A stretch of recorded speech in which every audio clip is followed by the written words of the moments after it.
to be part of something, you'll be able to relate to this. To be part of something, we need that as human beings. Now, you possibly have never identified that about yourself. You possibly, Chael, I don't need to be. I'm happy with my day, get up and go do what I do and come back. But I'm still right, even if you haven't identified it. You just don't know it. To be part of something, that's turned into bad things, right? Where kids will go be part of a group that isn't what their parents want them to do, just to be part of something. Go join a team, do a sport, whatever your school, whatever your camaraderie and your rah-rah speech, you gotta be part of something. So one thing that I'm very proud to be part of is the Monster Team. And the Monster Team is a very coveted team. Sorry. I'm sorry if that sounded gross, but it is. It's very hard to get into. And the Monster Team is also the only universal team in our industry of MMA. That didn't used to be true. I came up through tap out days. Tap out was an awesome situation that was universal, but Monster won championship, Bellator, UFC sponsor. There is no other sponsor that is with every organization. So when I tell you that it's an elite team, it really is. It really is, but you got to be part of something, right? You've got to have these groups. So Hans and Monster makes this commitment long ago and is the only brand to transcend and get all three. It doesn't matter what you're watching. You've got a group. And then you got the Monster Core. They've got their own thing going, right? You guys are fans and you're on board with the team, then you see the social media. You follow Hans, you follow Monster, you know that I'm involved, so on and so forth. There's a power in that. And there is a power with when I tell you a team, I haven't met everybody on Monster. Does that surprise you? I was in Australia one time and had not met any of those groups over there. They found out I was on the Monster team and I was treated very nicely. Even ended up going to dinner that night. I would have had dinner alone in my room, but instead I'm with them just because you're part of the team. There's teammates who I've never met, but if they needed something, they had a message, they had something that they needed to get out, they come to me and I'd help facilitate that. Real simple point, right? But have I won you guys over? Have I won you that, yeah, there's a power in that? There's an importance to that? I went and did a search. I'm not an investigative guy. I got Helwani's number. Helwani can go do all the work. He likes that. He likes to be the first to break a story. I go to Ariel. He goes and does all the work, then he hands it to me. I'll come in maybe a few minutes behind him and go take the credit, right? I mean, but that's just the way this goes. But I went and I did a little level of research. And I was just curious because everything that I have heard from the night Volkanovski became the number one contender for the lightweight championship, he's got no chance. And I want you guys to stay with me on something, okay? When Volkanovski got named as the backup opponent, this is very relevant that you understand this, because this is not just a dialogue that Volkanovski can't beat Islam. That's what you guys are currently hearing. I just want to remind you, if you were to go back on that timeline, this has not been just that he can't beat Islam. Oh my gosh, Islam is so good. Whoa, Islam's been discovered. Islam's out.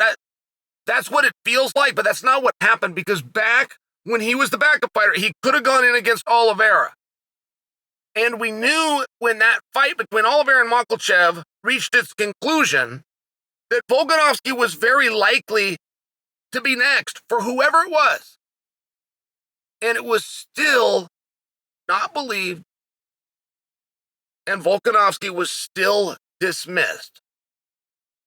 Now, that's important that you understand to some degree. It's important that you understand that the media that you're hearing about, the 3-1 underdog, the no-shot Alex is not unique to Islam, the opponent. The fans just didn't believe that Volkanovski could go up to 155 pounds. I'd like to know why.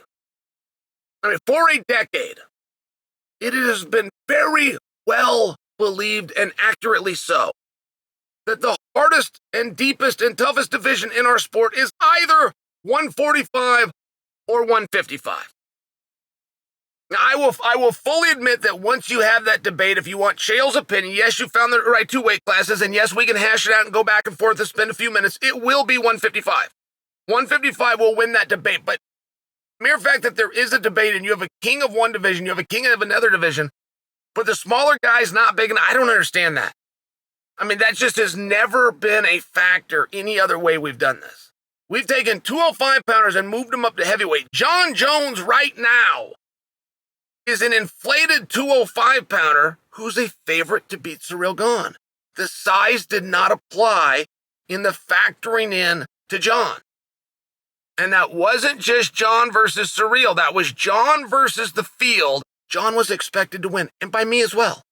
I don't disagree with that. I'm sharing that was never a benefit of the doubt shown to Volkanovski. Now, you guys don't need to be won over to my side to think that Volkanovski can win this fight.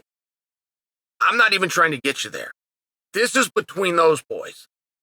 They will figure it out. There's a reason Dana's going to set that cage up, right? There's a reason we're going to do this because we don't actually know. But I do want to go back to my original premise of Hans, of Monster, of the team, of being involved, of having an importance. I can remember the night that Volkanovski was walking out to take on the Korean Zombie. And it was a very similar walkout as the night that Volkanovski was walking out. He was leaving the locker room. He hadn't even come through the curtain. He wasn't even to the auditorium. He's got his flag wrapped around him. He's got his team with him.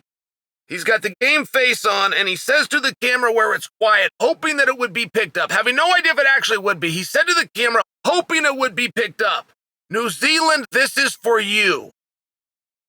And he went a little further in one of them and even said, "I see you and I hear you guys." Now, what he's talking about there is social media. He's talking about comments being made online. But in one of the highest pressure situations that anybody could be in, including Volkanovski, a cage fighter, when he could only form a few words, a couple of sentences, that's what he chose to say. He chose, while on American soil, to let New Zealand know